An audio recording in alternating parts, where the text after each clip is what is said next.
Thank you for inviting Linking Tourism and Conservation to the Sustainable Tourism Forum 2020. My name is Peter Prokosch, and I'm talking to you from the south coast of Norway, from the city of Arendal. It's a great pleasure to be with you and to learn about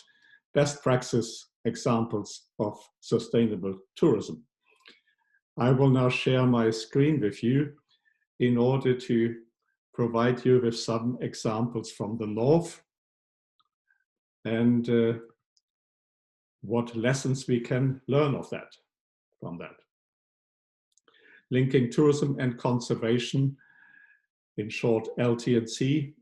is an organization which globally profiles examples where tourism is supporting protected areas. And as you, with your forum, relate to the Sustainable Development Goals and believing that these are the most important criteria of what sustainability should be, I'm very happy to show you that we are the organization which specifically focuses on tourism supporting the biodiversity goals, number 14 and 15, also in the belief that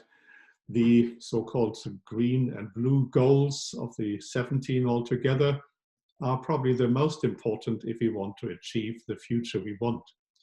Those goals which deal with the biodiversity on land and in the sea, as well as with climate and water. And when it comes to the specific goal which we are most interested in, the creation of a worldwide protected area network with 17% on the land and 10% on the sea,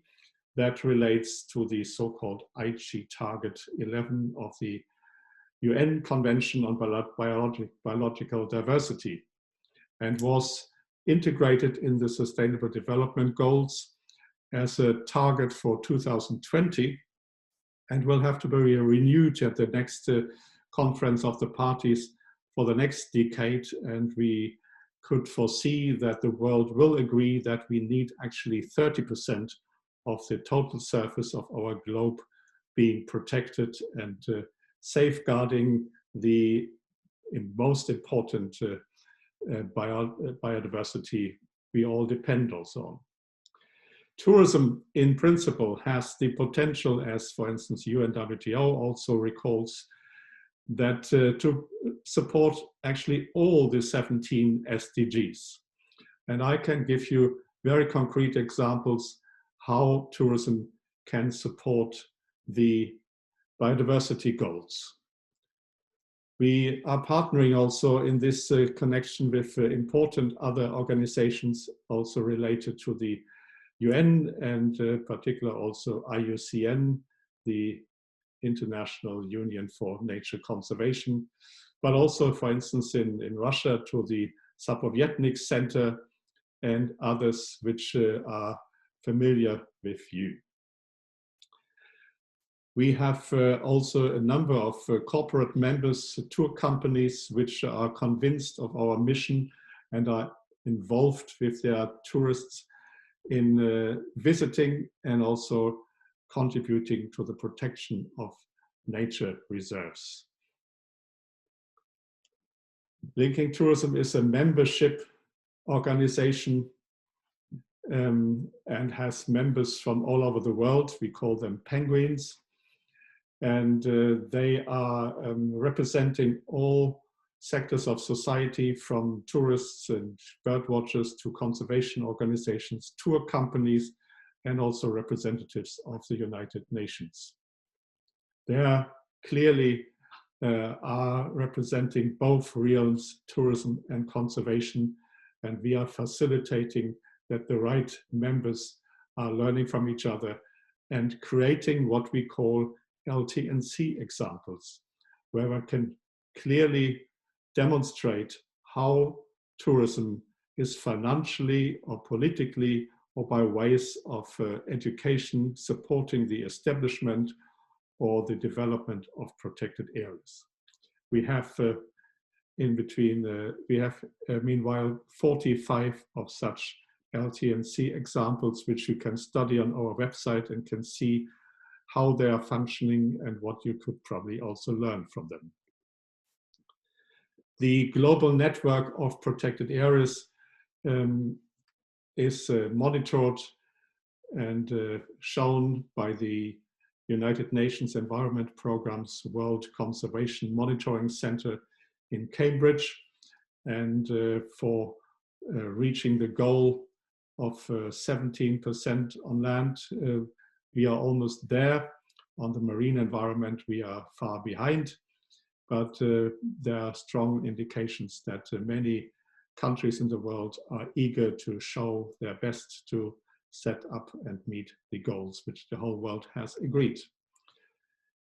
I want to show you now a few examples and potential examples from the Arctic, and I would like to start with Svalbard. Svalbard, the archipelago in the north of Norway, which is governed by, or which is related to an international treaty with about 40 countries as members and governed by Norway, is probably the, or is definitely the northernmost destination where one can come so easily to by ship or by plane, and is a wonderful example where the cooperation of tour companies and conservation organizations with a campaign to protect Svalbard better, going back to a campaign against the long-distance road in 1995, that the Norwegian government decided to make it a state goal to treat Svalbard as the best managed wilderness area in the world. And they at that time also created several new national parks and decided on an environmental law and have established an environment fund where all the tourists automatically, when they arrive on Svalbard, pay in and can see also on the website of the fund in a transparent way how this money is used to protect the nature and manage the wilderness of the Arctic. Because that was such a success story of cooperation between tourism companies and conservation, this cooperation also went longer, and the parties involved in this created also 10 principles and guidelines for Arctic tourism, called Linking Tourism and Conservation in the Arctic. They were at that time translated in all Arctic languages, also into Russian, and have been followed up by different other organizations and are still very impactful. Svalbard, as I said, is the area where most people can explore the high north and being excited about nature conservation and how the wildfowl is treated there. And thereby, I believe that the neighboring archipelagos, Franz Josef Land, would be a similar ideal destination and area where tourism could show that they not only get excited by the wildlife they see there, but they also get convinced that they get engaged in conservation themselves. The archipelago of Franz Josef Land has been protected many years ago as a Sakasnik by Russia, and later on as a national park, the Russian Arctic National Park, which covers the whole archipelago, significant part of the ocean, as well as northern parts of Novaya Zemlya. It could learn a lot from the Svalbard example, and even logistically, it could be reached by cruise ship from Svalbard, which is the nearest port where also tourists could fly to and come to, and also from Murmansk are possibilities to reach the area. And if one would establish a similar transparent way how tourists themselves could contribute to manage this area, it would be a great example which Russia could show. I have been myself there some years ago and saw also that Russia was cleaned up some of the islands which are used for military purposes, cleaning them up from old rusty equipment, and are more and more opening up to show this area for visitors. So this would be a very great example which Russia could set up and which we would like to profile as an LT&C example. I'll show you an example from Canada, which exists, which is happening on the west coast of Canada and is owned by an indigenous community. It's a clear case of community-based tourism, which directly supports protected areas and supports the protection of grizzly bears. So in the same way as tourists are invited to observe grizzly bears or also whales in the offshore waters, they directly contribute also that this community was successful in protecting their land and protecting also wildlife like the grizzly bears. Coming back to Russia, there is a plan and initiative from one of our members, a professor at the Ural University, which promotes the idea that existing strict protected areas, Zapovietniks, the Taimyrsky Zapovietnik and the Great Arctic Reserve could be connected with a national park. When the Zapovietniks are normally not possible to visit by ordinary visitors, national park could take that function and could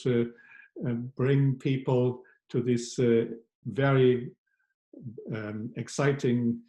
largest tundra area of Eurasia,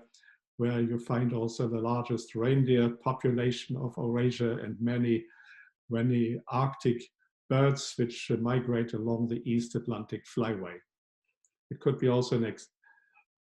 wonderful example how you create a whole north-south corridor of protected areas where also within climate change the biodiversity could move. We then have also from another member of the LT&C in Magadan have learned about an initiative to protect the Chersky mountain area as a national park and connect that also with the possibility that visitors come there and explore the nature, getting excited about the nature and also being educated that nature is not only a value for tourism itself, but needs also the direct engagement of the tourists themselves to protect them. So these are the examples which I encourage you to look at, and maybe we in the future, with your help, with companies involved in tourism in Russia, could contribute that we could profile them also in the future on our world map as LT&C examples. Thank you very much for letting me participate at our meeting, and I'm very happy to answer further questions in the discussion slot. Thank you very much.